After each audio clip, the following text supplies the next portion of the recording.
They say the battle between good and evil has been going on since the dawn of time. Now, I'm not sure if that is true, but I do know the Templars and the Assassins have been waging war since ancient Egypt.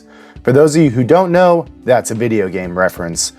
What I do know is true is that in the world of pro wrestling, the good guys have been battling the bad guys since the inception of the sport. For every Bruno, there's been an Ivan Koloff. Hulk Hogan might have said to say your prayers and eat your vitamins, but he needed that giant monster of the week to overcome to prove to you that the mantra pays off. Sometimes though, being a baby-kissing good guy is no longer fun. Whether it's out of jealousy, a business decision, or just tired of smiling all the time, some guys turn to the evil ways of the Force and turn their backs on their peers and their fans. We are going to look at some of them today, as I am Rob from the We Are Marks crew, and these are the top 10 heel turns in WWE history. Number 10, Stephanie McMahon. This one makes the list not so much for the turn, but for the real-world implications it had. It started when Stephanie and Test were engaged and were going to be married on the November 29, 1999 episode of Raw. However, before they could say I do, Hunter Hearst Helmsley revealed that he had drugged Steph and took the billionaire princess to a drive-thru chapel.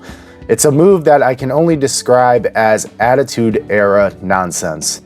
Since she was married, the Test marriage could not happen. An enraged Vince McMahon was left fuming as he had to console his crying daughter and vowed to make Triple H pay for what he did. This led to a match at Armageddon between the leader of DX and Vince himself. If Hunter beat the genetic jackhammer, then he would get a title shot. But if Vince won, then the marriage between the game and his daughter would be annulled. The match was pretty brutal. Weapons and brawling throughout the arena and parking lot aplenty. At the end of the match, Stephanie McMahon came in with a sledgehammer and attempted to hit Triple H. She couldn't bring herself to do it though, so Triple H grabbed the sledgehammer, hit Vince in the stomach and the head with it for the win. When Hunter looked like he was about to hit Steph, he dropped the sledgehammer. Steph smiled and gave him a hug. Stephanie had screwed her father over, and the McMahon-Helmsley era had begun. The crazy thing about it though is that 3 years later, Paul Levesque and Stephanie McMahon were getting married in real life, in a real church and everything. Turns out they fell in love with each other during this angle, and decided to turn their fairy tale into a real life story. Over 20 years and 3 daughters later, the King of Kings is now the man running the billion-dollar company. Steph is bad and standing out of power in the company, both on and off screen. The future of the business is in their hands, and it all started because Triple H thought it would be funny to marry the boss's passed-out daughter. Number 9, Matt Hardy turns on Jeff. Sibling rivalry. For those of you who have a brother, then you know this feeling. I have a brother myself, and as much as I love him, if someone told me I could hit him with a steel chair, I would. So I sympathize with this one a little bit. The Hardy Boys are one of the hottest tag teams in the Attitude Era. They reinvented what the tag team match could be, and their TLC match at WrestleMania X7 with the Dudley Boys and Edge and Christian is considered one of the greatest matches of all time. Eventually though, like all good tag teams, they decided it was best to go their separate ways. Jeff was getting momentum on his side with the fans during his singles run, winning the Intercontinental Championship and then the big one, the WWE Championship. At the Royal Rumble in 2009, he was defending his belt against Edge in a no disqualification match. Jeff thought he had the match won when Vicky Guerrero pulled the referee out of the ring. Matt ran out to even the odds and set Edge up for the devastating concerto, only, nope. He smacked his younger brother on the noggin instead, handing Edge the match and the championship. It was a surreal moment, especially for who he helped. Edge is the one who legit stole his girlfriend, got him fired, only to get him rehired so he can beat him into a bloody pulp. To make matters worse, it was then revealed that it was Matt who burned down Jeff's house, killing his dog in the process. Talk about going overboard with jealousy. Number 8, Triple H ends DX. Shawn Michaels is one of the best to ever do it. That's why it was so heartbreaking in 1998 when he suffered a debilitating back injury that was supposed to cut his career almost in half. So we were all surprised to see him pop up again in June of 2002 as a member of the NWO. But the Heartbreak Kid decided he looked much better in black and green than he did in black and white, and he wanted to get the band back together with Triple H. Hunter seemed like he was on board with the reunion, standing with him in matching t-shirts in the middle of the ring. A midsection kick and a pedigree later, all hopes of a comeback were over. This entry hurt because we all wanted to see the band back together. The Attitude Era was still fresh in our minds, and the childish antics of DX would have still made us chuckle. There is a silver lining in all this though, as it made Hunter one of the most despicable heels in wrestling. And after it was revealed that Hunter hit Shawn with a car, they decided to have a street fight at SummerSlam, in which Hunter used a post-match sledgehammer attack to make matters worse. The match was incredible, and it set HBK up for the most incredible Renaissance runs in history. But that's another story for another time. Number 7, Ciampa vs. Gargano. It is hard to believe now, but there was a time where NXT was unmissable. In the heart of that era was the Black Heart himself, Tommaso Ciampa, going against his good friend Johnny Gargano. The DIY tag team always put on amazing matches, but could never win when it mattered most. This all came to a head when they took on the Authors of Pain in a ladder match for the tag titles at NXT TakeOver Chicago. It was a valiant effort on their part, but they just could not topple the Brutes. After a standing ovation from the crowd, Ciampa gave Johnny a kiss on the forehead, and then threw him into the ramp on the LED screen. What happened next is about 5 minutes of a shocking beatdown, which had 2 knee smashes to Johnny's face in it, and it finished off with a Death Valley driver through 2 tables. The show went off the air with paramedics assisting Johnny, with his best friend staring at him like he just cost him the world. And in Tommaso's eyes, Johnny did. We love DIY, the scrappy duo who fought tooth and nail with every tag team. Seeing Tommaso destroy his friend, dare I say, brother, in this manner was unforgivable. Their feud after this is the stuff of legends though. And if you are looking at a list of NXT rivalries, and this is not close to the top, you probably should not be reading that list. Number 6, The Barbershop. The oldest one on today's list, and one of my oldest memories of wrestling. The Rockers were ahead of their time for late 80s, early 90s wrestling. With their high-flying moves, stereo kip-ups, and highlighter outfits, they were crowd favorites and the perfect curtain jerkers in any arena. But tensions started mounting on and off-screen for the Rockers. With Shawn ready to see if he could become a single star, he looked at Marty like he was dead weight. It got so bad between them that even the official WWF magazine ran a story about it in their December issue. This all climaxed during a January 11, 1992 episode of Superstars during the Barbershop segment. When Brutus Beefcake asked point blank if they were splitting, Shawn gave a rah-rah speech reassuring the crowd that they were indeed a tag team. Then, while raising Marty's hand, he gave him some sweet chin music and threw him through the barbershop window. Now, while it may seem tame post-Attitude Era, this type of violence was rarely seen back then. Seeing Jannetty dangling in the broken window frame, blood trickling down, was a visceral sight for its time. Fans were in silence, and with the terror of a magazine, the Rockers were no more, and the start of the Heartbreak Kid began. Number 5, Festival of Friendship. A lot of things could be said about Chris Jericho, but the man has always been ahead of the curve in wrestling. His gimmick changes have always kept him fresh and relevant for over 25 years. That longevity deserves praise, and in this channel's opinion, makes him one of the all-time greats. So when he was drafted to Raw in 2016 and started wearing a scarf, we were all intrigued. And then he made friends with Kevin Owens, and the two fit together like peanut butter and jelly. The two Canadians became best of friends. Jericho helped Kevin Owens keep his newly won Universal Championship on a number of occasions. It was a bright spot every Monday when they were on screen, with Jericho writing down names on his list of Jericho for people who crossed them. Silly entertainment at its finest. But then the COO, Triple H, got into Owens' ear. Realizing that he needed to be taken more seriously as the champion, Kevin started to question whether his sidekick was holding him back. And thus, we get to the Festival of Friendship. It was a grand celebration of the two's friendship. KO even got his best friend a gift. When Jericho opened the box, though, he saw his name on a new list. The list of Kevin Owens. A beatdown ensued as Owens dismantled Jericho and dismantled their friendship. This entry hurts because of how damn entertaining Chris and Kevin were together. It also did not help that the payoff fell flat. Chris cost Kevin his title to Bill Goldberg, leading to a match at WrestleMania that Vince hated so much, it convinced Jericho that he needed to leave the company. But go back and watch the two together when it was at its peak. They were having the time of their lives, so the turn is definitely worthy of making this list. Number 4, Corporate Champion. The WWE was red hot in 1998, due in large part to the Vince McMahon-Steve Austin storyline. Steve was doing everything he could to get under McMahon's skin. In return, Vince was doing everything he could to ruin Austin's life. Lost in all that, though, was a babyface turn after WrestleMania of The Rock.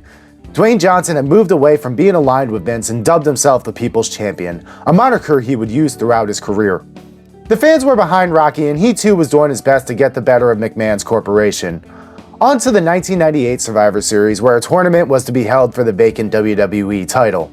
Why was it vacant? Because in 1998, storylines were chaos, and we would need a whole other video to explain it. The finals came down to the People's Champion, The Rock, and Vince's hand-picked favorite, Mankind. The end of the match saw a familiar thing though, as when Rocky put Mick Foley in the sharpshooter, Vince called for the bell. Yes, the Montreal Screwjob was reenacted and The Rock was crowned the champ. He then got on the mic and told the fans he was now the corporate champion. Yes, it's an overplayed thing now, but a year after 1997, the iconic Screwjob was still fresh in our minds, and The Rock was pelted with garbage as he and Vince put the boots to Mrs. Foley's baby boy. It was a good turn, no doubt, but people forget how sympathetic Mankind looked in getting screwed over. He was just a patsy who, even though was part of the corporation, was still getting cheers in his entrance. The turn worked for both Mankind and The Rock, as The Rock went on to be the best heel of the era. As for Mick Foley, he became such a fan favorite that 2 months later, he won the title and turned the tide of the Monday Night Wars forever. Number 3, Roman Reigns. The COVID era of WWE sucked. I know the world in general was not in a good place, but go back and watch WrestleMania from 2020 and tell me you enjoyed it.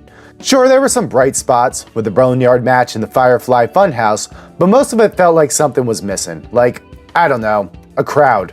Maybe. Roman Reigns was not part of the early COVID era, as the real-life Joe Inoue had survived leukemia twice and was not about to put himself in a predicament where wrestling was more important than life. But even before he left, he was feeling like the WWE was not using him properly. They were taking his big dog character literally, using it to set up dog food matches against King Corbin and his cronies. So when he stepped up to say he was going to face Bill Goldberg at the Show of Shows, the crowd groaned. They did not want Reigns to be the guy again. When it was announced that Roman would not be at WrestleMania, there was pleasure in the internet wrestling community, especially when it was announced that Braun Strowman would take his place. Braun would go on to win the belt against Big Bill, and after a short feud with The Miz and John Morrison, he would start a feud with the Fiend Bray Wyatt. We are going to skip the swamp match and the drowning stuff for now, and get right to SummerSlam. The Fiend had successfully defeated Braun and captured the title again, when from out of nowhere, a man in a hoodie ran and speared the Fiend. The hood was removed to show that it was indeed Reigns. He went on to pummel both the Fiend and the Monster Among Men, declaring they are both beneath him. It wasn't just how he did it, but how he looked as well. He wasn't smiling, his teeth were whiter, and he looked like he was ready to fight. Gone were the days of the suffer and succotash promos, and here was the start of the tribal chief character we all love. This one ranks so high because we all wanted this. The badass Roman Reigns who would take no prisoners and lay waste to everyone to get to the top. It gets bonus points too, because as I said, this is the start of the tribal chief persona. And whatever your opinion is on it, you can't deny that this is one of the most prominent characters of the modern era. So if we have one thing to thank for the Thunderdome days, we can thank it for making us acknowledge our tribal chief, Roman Reigns. Number 2, John Cena. I'm going to begin this one by pointing out I haven't really talked much about the aftermath of these turns. Some, like Roman Reigns, was fantastic. This one, not so much. But we are all going to remember where we were when this happened. At the Elimination Chamber of this year in 2025, John Cena defeated 5 other men to earn his shot to face Cody Rhodes at WrestleMania 41. Cody Rhodes came out to congratulate the GOAT and say he will see him in Las Vegas to headline the event. That's when The Rock came out, showing the crowd his goosebumps and being accompanied by, Travis Scott. You see, The Rock wanted Cody's soul for some reason and came out to get the grandson of a plumber's answer. Cody, not really wanting to be a vampire, decided to tell The Rock to go flub himself. The crowd erupted and so did Cena, who went on to embrace the American Nightmare. Oh, but then we all saw it. The face. This face. And with a signal from The Rock, Cena backed up and punted Cody straight in the baby Rhodes makers. A beatdown of course ensued and longtime fans rejoiced everywhere. We finally were getting heel Cena. Again, what happened next was bad. The heel turn was a complete disaster, and Travis Scott should be banned from even attending wrestling shows because of it. Don't be surprised if it ranks on our worst things that have wrestling in 2025. I was going to put it at number 1, but couldn't bring myself to do so. The heel turn lasted less than 3 months, and Cena was back to wearing his Fruity Pebble t-shirts by SummerSlam. But we will talk about that at another time. For now, we are going to remember the moment we all saw evil Cena show his true face. Number 1, Shield implosion. The 2012 Survivor Series was the debut of three men in SWAT gear. That's what people are going to remember from that show. The three men in those vests were Dean Ambrose, Seth Rollins, and Roman Reigns. Jumping from the crowd, they attacked Ryback, allowing CM Punk, of all people, to keep his WWE title. Those three guys would continue to help Punk for some time, before they went off to do their own thing. The crowd, unsure of them at first, started to cheer them more and more. They were the badass mercenary crew that would put on great matches with the best of the roster at the time, including the Wyatts, Team Hell No, and even the Rhodes Brothers. Then they started to work with the Authority, doing Triple H's dirty work and being his attack dogs. But when they were asked to take out Jerry Lawler, they decided to have a change of heart. This led to a feud with the Authority, one which made Hunter grab his old Evolution buddies for a triple threat match against the three Young Thugs. And if you haven't seen it, go and watch it. It's a damn good brawl.